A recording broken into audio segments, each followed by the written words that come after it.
Good morning mga bossing. Alright, meron na namang laro sa Dama Legend.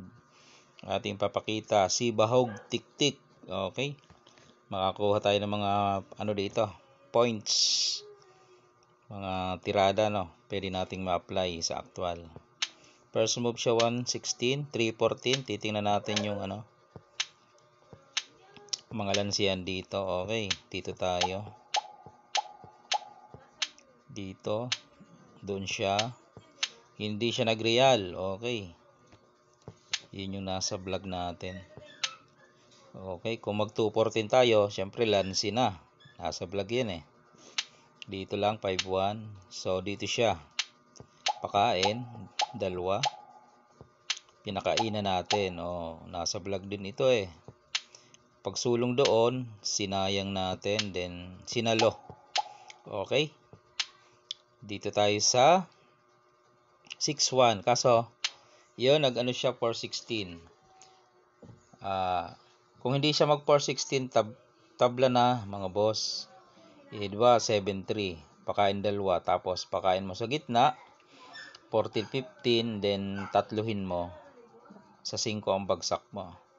Kaso nag 416 siya, no, so sinayang natin. Dito siya kain, doon siya, dito tayo, nagpapadama sana siya, dumama tayo, nauna tayo.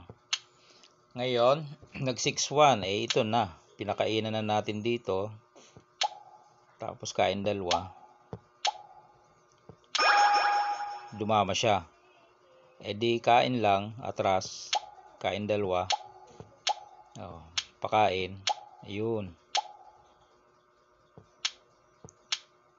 Tabla dapat yun eh mga boss. Okay, then rematch.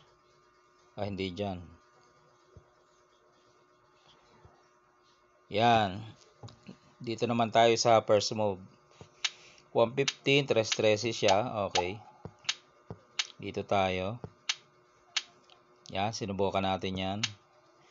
Pag sulong doon, dito tayo sa A3, tirang dalagit ito eh. Nagano siya, syempre 16-13. Sinubukan natin dito, nabigla siya ng sulong. Ayun, nabigla. Okay, pasok sa lanse, nabigla eh. Pakain tayo dito, then kain tatlo, dama tayo, kain siya. Yan, lumaban pa rin kasi lamang sa pyesa. Yan, dito, yan, ayun, kinaptured. Okay, lamang pa tayo ng isa. Diyan na, puro bigay na nangyari kasi wala na talagang sulong eh. Alright, sana meron kayo nakakuhang tirada dyan sa naging labanan. Si Bahog Tiktik. Shout out sa'yo bossing, kung sino ka man po.